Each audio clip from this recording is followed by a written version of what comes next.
بسم الله الرحمن الرحيم نحمده ونصلي ونسلم على رسوله الكريم أما بعد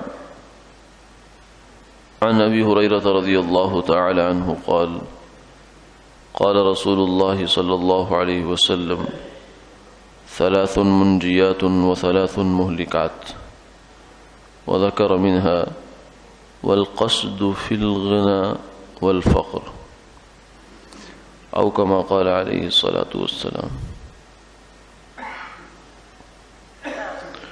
سیدنا ابو ہریرہ رضی اللہ تعالی عنہ سے مروی ہے کہ رسول اللہ صلی اللہ علیہ وسلم نے یہ ارشاد فرمایا کہ تین چیزیں نجات دینے والی ہیں اور تین چیزیں ہلاک کرنے والی ہیں۔ نجات دینے والی چیزوں میں سے تیسری چیز وہ تنگ دستی اور کشادگی، دونوں حال میں خرچہ کرنے میں میانہ روی اختیار کرنا ہے۔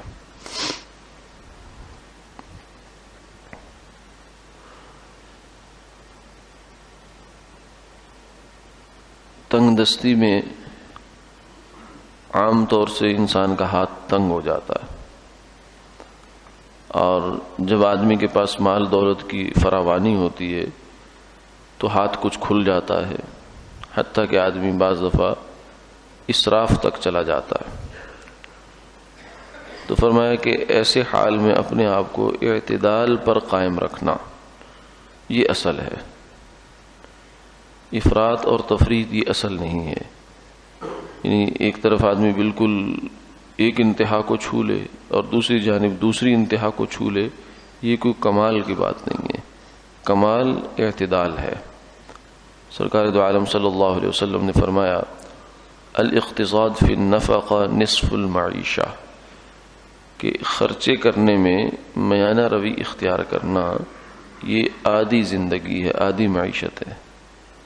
یعنی آدمی اس بات کو دھیان سے سوچے کہ میرے پاس چاہے پیسہ زیادہ ہے یا کم ہے، زیادہ پیسہ ہونے کا مطلب یہ نہیں ہے کہ میں جیسا مرضی اس کو خرچ کروں، کیونکہ مجھے اس کا بھی حساب دینا ہے کہ کہاں سے کمایا اور کہاں خرچ کیا، فضول خرچی میں لگایا، اسراف میں لگایا، نام و نمود بنانے میں، شہرت بنانے میں، اپنا نام لوگوں میں پیدا کرنے میں لگایا، یا کسی اچھے مصرف میں لگایا، غریبوں کی مدد کرنا، مسجد مدرسہ اور اس طرح کے جو خیر کے کاموں میں وہاں لگا دیا، تو یہ دیکھنے کی چیز ہے، اس کا حساب ہوگا کہ خرچ کہاں کیا۔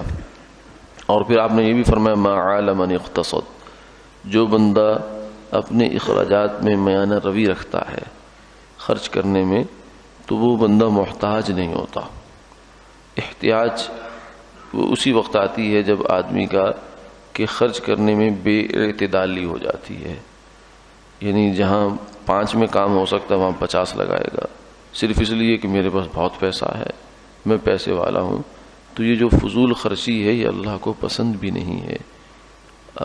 ان المبذرین کانوا اخوان الشیاطین، فرمایا کہ فضول خرچی کرنے والے شیطان کے بھائی ہیں، کیونکہ شیطان بھی جو ہے اللہ تعالیٰ کی نعمتوں کی ناشکری کرتا ہے۔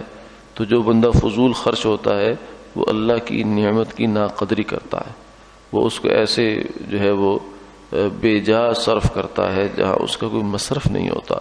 تو یہ بھی اللہ تعالیٰ کی نعمت کی ناشکری ہی ہے کہ اس کا صحیح استعمال نہ کیا جائے۔ تو مال بھی اللہ کی ایک نعمت ہے، اس کو فرمایا کہ غنا میں اور فقر میں، تنگ دستی کے حالات ہوں یا کشادگی کے حالات ہوں، دونوں حالتوں میں میانہ روی رکھنا، صحیح تناسب کے ساتھ چلنا، یہ ہے نجات کا راستہ اور یہ ہے اعتدال کا راستہ۔ تو تینوں چیزیں جو آپ صلی اللہ علیہ وسلم نے نجات والی بتائی ہیں، ان تینوں میں ایک بات مشترک ہے، خفیہ اعلانیہ تقوی، یعنی ہر حال میں اللہ سے ڈرنا، پھر ہر حال میں صحیح بات کہنا، چاہے خوشی کی حالت ہو یا غمی کی حالت ہو، اور پھر تیسری یہ ہے کہ ہر حال میں اعتدال پر قائم رہنا مال خرچ کرنے میں۔ تو ان تینوں کا مجموعہ اگر دیکھیں تو وہ ہے استقامت۔ ہم اللہ تعالیٰ سے جو دعا مانگتے ہیں اہدنا الصراط المستقیم، اے اللہ ہمیں سیدھا راستہ دکھا. تو اس میں ہم استقامت بھی مانگتے ہیں. ان الذین قالوا ربنا اللہ ثم استقاموا، جنہوں نے کہا کہ ہمارا رب اللہ ہے پھر استقامت اختیار کی. یعنی یہ نہیں ہے کہ جیسے حالات ہوئے ویسے ہو گئے، نہیں. اگر حالات میں نرمی گرمی ہے یہ اپنی جگہ قائم ہے. حالات چاہے وہ جیسے بھی ہیں، یہ انسان اپنی جگہ اللہ کے حکم کو سامنے رکھتے ہوئے ڈٹا ہوا ہے، قائم ہے.